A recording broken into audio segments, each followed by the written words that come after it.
Here is a video that goes over the notes review and test review worksheets.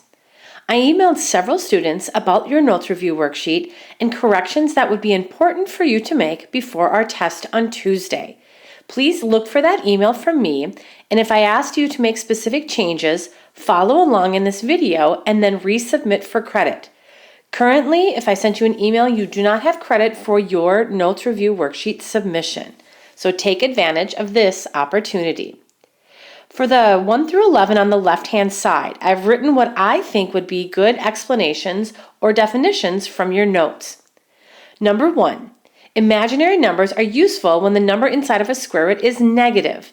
That means it technically doesn't cross the x-axis. And then on the example, for an example on the right, you could say something similar to the square root of negative 49. Remember, we take that negative out with the I, and then we make that positive 49, and that simplifies to 7i, which is technically an imaginary number. Problem 2. Complex numbers are written in the form a plus bi. That's what a complex number would look like. When you're adding and subtracting these complex numbers, you simply combine like terms. That's all it is.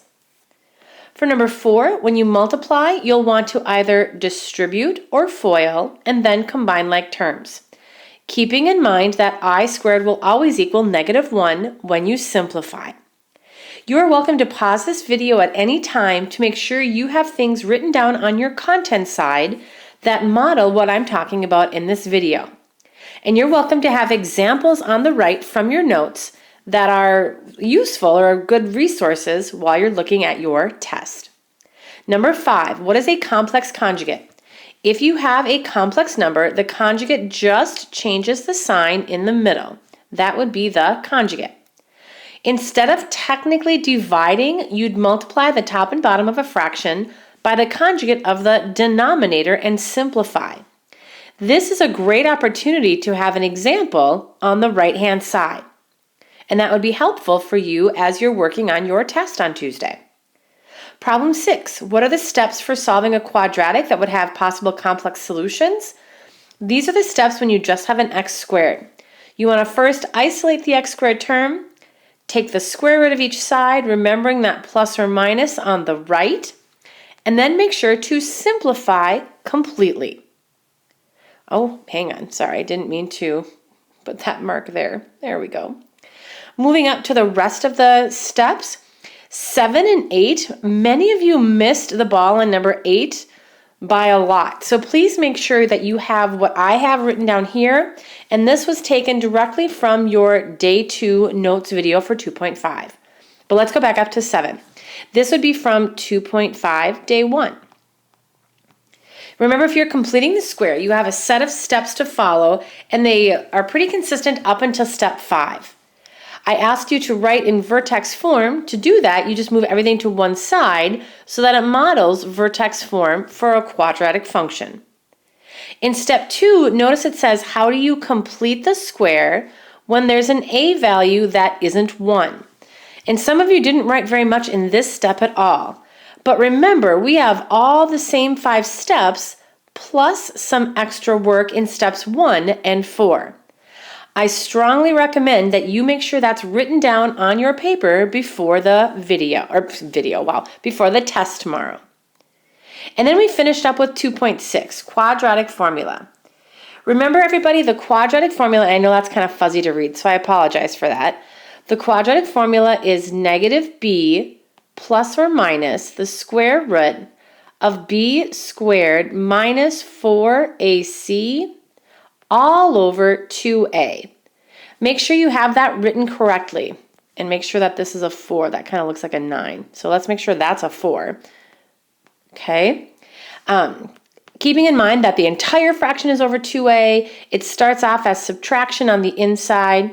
And what do we use quadratic formula for? If you're asked to solve or find x-intercepts, zeros, or roots. And then last but not least, the final question on your notes review, what is the discriminant? And that's just the part on the inside of the square root.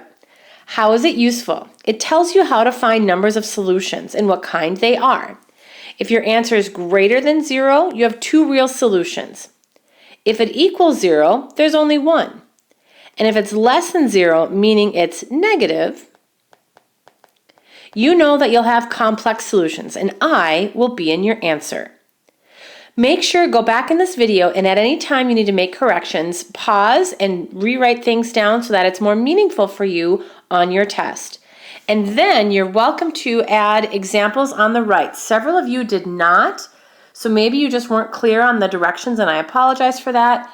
But you're welcome at the top where it says to write examples. All on this right-hand side, you can put examples, just nothing on the back. When you've completed your notes review, if you needed to resubmit it for credit, do so today so that it will count. Now let's take a look at the answers to the review worksheet. For questions 1 through 6, you're just simplifying the expression and writing it in complex form. In question 1, you distribute and then combine like terms. Question 2, you're just adding, so you're just combining like terms. In question 3, I would encourage you to distribute the negative in first and then combine like terms. In question 4, you should FOIL and then combine like terms, remembering that I squared would equal -1. Question 5, that's one of those multiply by the complex conjugate of the denominator. So for 5, you would want to multiply by -2 plus 8i. And if you do that on the bottom, you have to multiply by the exact same thing on the top. So 4 minus 3i, -2 plus 8i, that's a lot of FOIL. And the same thing in the denominator.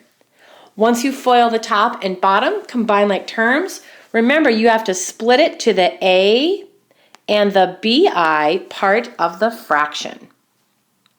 And then last but not least, in this section, problem number 6, whoa, sorry, going all over the place here. I said to be careful on this one.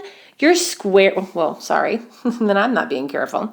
It says to square 6 minus 5i. So what you have to do here is write it out twice. We can't just square each individual part. So you have to write it out twice and then FOIL and combine like terms. So just something to think about there, as you may see that again on your test. Let's continue on to the rest of our practice problems. On questions 7 and 8, you're asked to write each equation in vertex form by completing the square. In the problem 7, since the a value equals 1, follow the steps from 2.5 day 1 to complete the square. But in problem 8, notice there's a coefficient out in front of x squared that isn't 1, so now this is going to be day 2. So follow those steps from 2.5 day 2. And all we did was write our answer in vertex form when we were done. On the test, you won't have to solve using completing the square. We'll just work at converting to vertex form by completing the square. If you're asked to solve on the test, you're going to be required to use quadratic formula and making sure that you simplify and keep your answer in exact form. So no decimal answers in this problem. There we go. Okay, so then it says for number 9, it's already equal to 0, so we're good to go there. Plug everything into quadratic formula, and this should be your simplified answer when you're done. In problem 10, you had to move the 12x and the 9 over first so that it equals 0, and you should get 25x squared minus 30x plus 9 equals 0. And now those are super big numbers, so definitely have a calculator as reference when you're simplifying. And there's only one answer. Number 11, you'd have to move the 5 over first and get negative x squared plus 4x minus 5 equals 0. Noticing here, a equals -1 when you're plugging things in. So just something to think about. And then plug it into quadratic formula. Now notice you have a complex answer with I. Our last question, problem 12. If you notice part A, I threw in a little review from topic 2A. So if you were like, I don't remember how to do this, you'd have to refer back to your notes from topic 2A.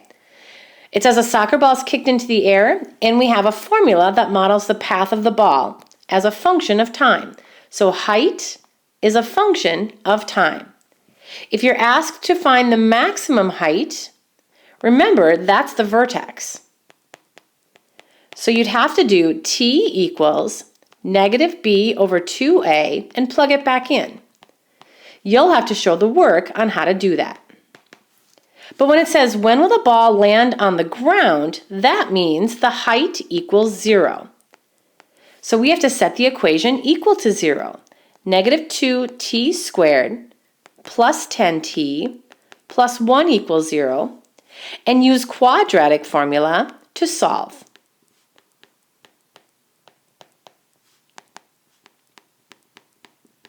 And you should get 2 answers, but one of them will be negative, and that doesn't make sense for when the ball lands on the ground. The positive solution is approximately 5.10 seconds to the nearest hundredth. These are just some tips and pointers to help get you through this Topic 2B test review. If you have any specific questions, you are welcome to email me this morning, and we can set up a Google Meet to go over them. Otherwise, this is due by 11:59 p.m. tonight for full credit. Make sure to study and be ready for your test tomorrow.